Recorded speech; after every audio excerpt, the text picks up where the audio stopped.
Olá pessoal, eu sou Pedro Galdi aqui da Mirai Asset Corretora. Vamos falar de mercado.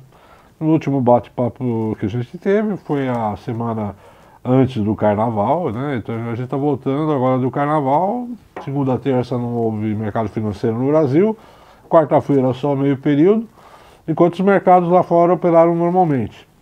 Bom, essa semana continua contaminada pelo sentimento de que a economia mundial está desacelerando, né? A gente teve uma série de indicadores econômicos vindo ao longo do mês mostrando isso. Essa semana saíram mais indicadores. A gente fecha a semana com o PIB da Europa mais fraco. O presidente do Banco Central Europeu, Mario Draghi, também trazendo notícias não animadoras sobre a economia lá.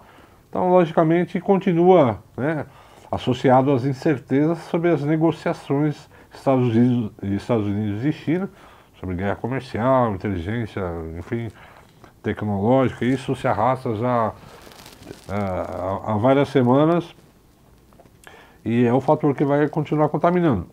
Essa semana passada, então, a semana do Carnaval, uma semana fraca para os mercados de ações. O dólar oscilou para cima contra todas as moedas, inclusive aqui o real na volta na quarta e na quinta, enfim.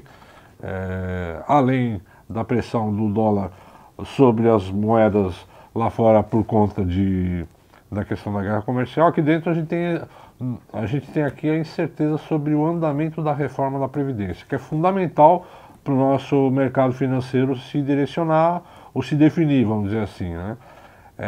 A bolsa continua pesada, no curto prazo a gente não tem grandes novidades. A partir dessa semana o governo deve estar mais próximo do pessoal, dos deputados, né, no Congresso, para tentar agilizar a reforma. Os líderes do CCJ lá vão estar conversando também, né, o pessoal do governo. Isso pode criar alguma notícia nova. Enquanto não vier notícia nova, a nossa bolsa fica pesada, como tem sido, o dólar nervoso, ainda contaminado pelo exterior, né? E curva de juros de curto prazo também um pouco volátil, né? Mas existe alguma expectativa, começa a ganhar um pouco de corpo isso entre os economistas, a necessidade de baixar a Selic, né? No curto prazo. E queira ou não queira, a taxa da Selic ela caiu bastante, 14 para 6,5%, mas a economia não está reaquecendo, a economia não está fluindo. Então, se começa a ter esse sentimento aí de que possa haver, por parte do Banco Central, uma redução da taxa de juros, mas ainda a gente tem que acompanhar. Semana começa com uma agenda econômica importante. A gente teve então o PIB da zona do euro, fraco, enfim.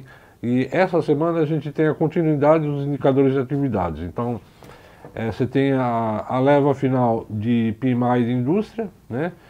Indústria e serviços em alguns países, e você começa a ter os dados de inflação. A inflação é bom para a gente medir se realmente a maioria dos bancos centrais não está mais aumentando os juros, está com juros parados.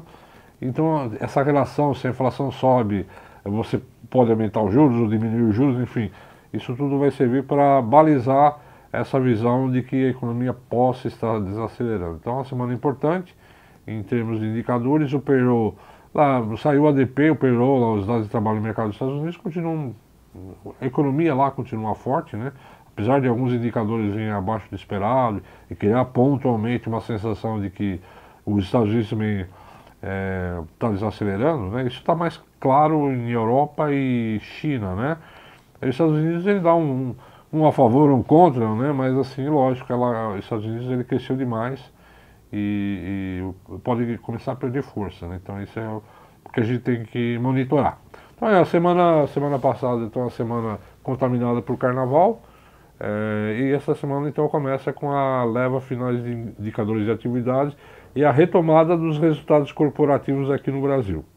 É isso, a gente se vê na próxima semana. Um abraço a todos.